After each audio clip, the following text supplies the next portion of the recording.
I'll now introduce Lizzie, who will be giving an update on the situation. Sorry. Yesterday, on the 25th of December, many of us came together with our families, our friends and our loved ones to celebrate Christmas. But there were no such celebrations in Bethlehem, where churches were emptier than they ever have been, even during the pandemic. In Bethlehem, there were no songs of joy, no festive hymns, not even a tree in their square.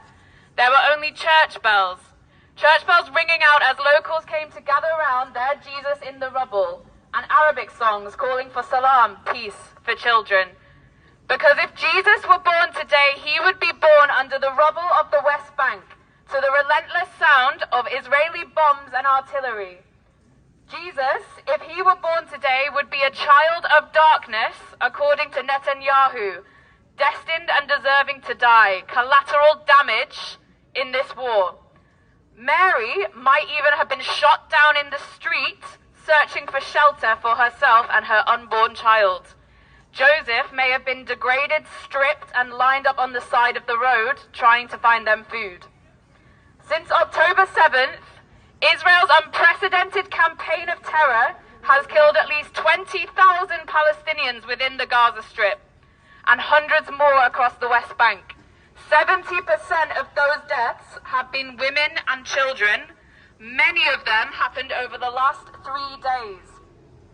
At this point, at least 1.9 million of Gaza's 2.3 million citizens have been displaced, and a significant number remain trapped, lost, dead, or unaccounted for under the rubble of their own homes. The people of Palestine are being relentlessly attacked. Attacked in their homes, attacked in their shelters, in their hospitals, in their schools, nurseries, and maternity wards. This is not a complicated issue. It is a humanitarian crisis of an unprecedented scale. It is a systematic, racialized, violent genocide. It is an annihilation of an entire population, of its people, of its culture, and of its children.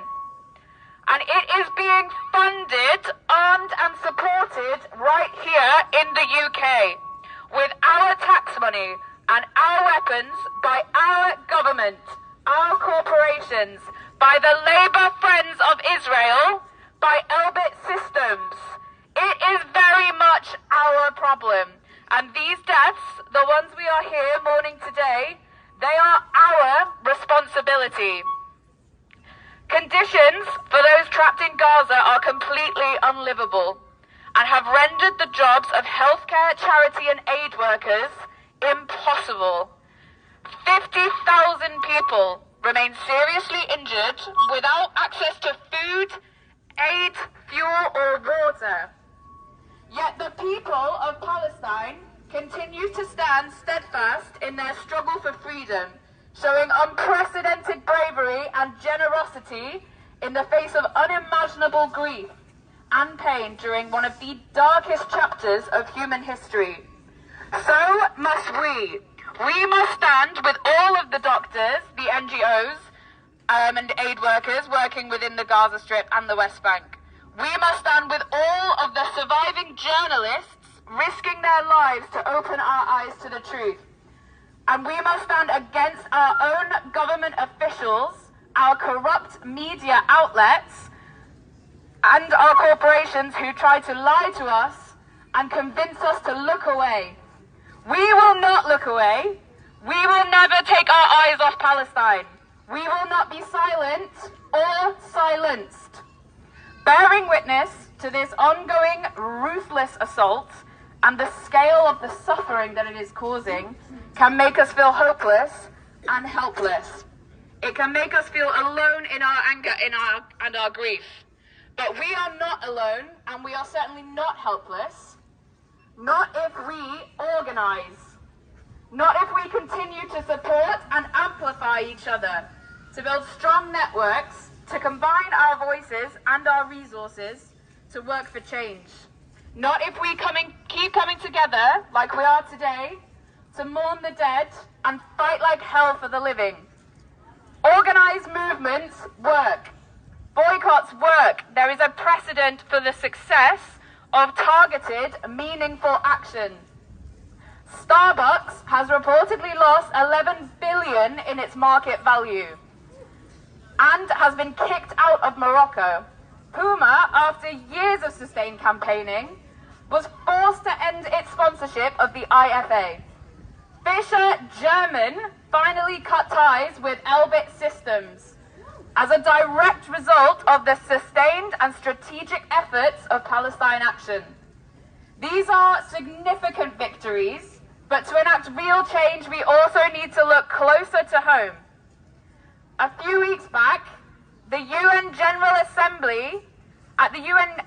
Assembly, nations of the world gathered together and voted overwhelmingly in favour of an immediate ceasefire.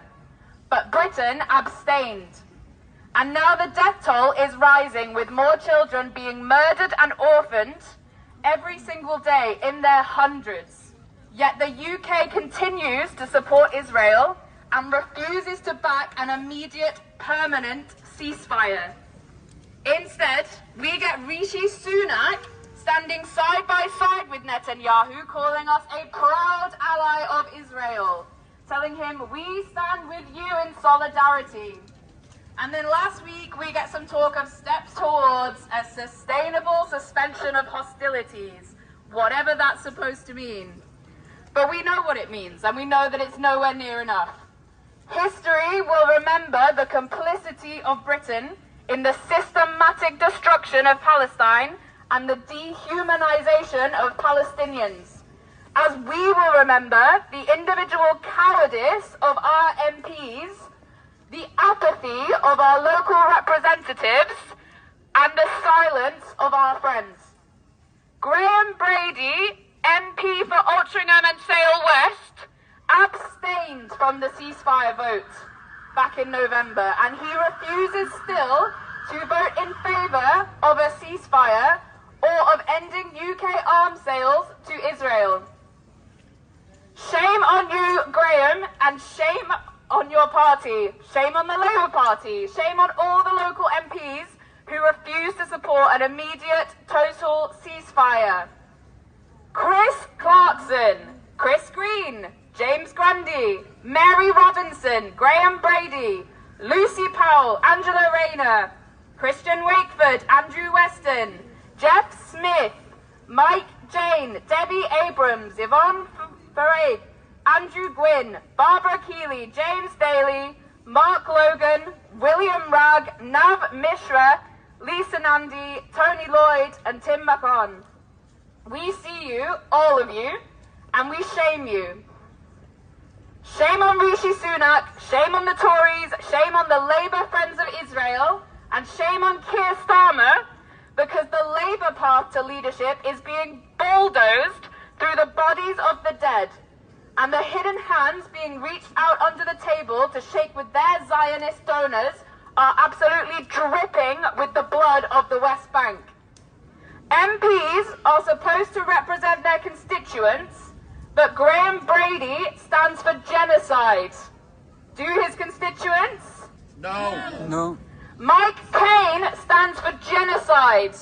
Do his constituents? No. Lucy Powell stands for genocide. Do her constituents? No.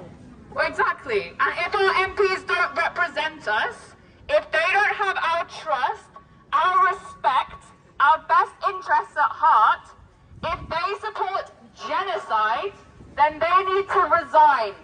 And we need to tell them in no uncertain terms that it is time for them to step down and that they will never get our vote again.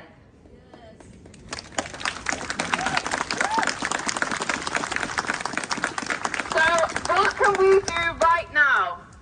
Call, email, start a petition, or sign one if it's already in circulation. Get involved in your local activist groups, communities and networks. Take action, learn, educate, protest, inconvenience.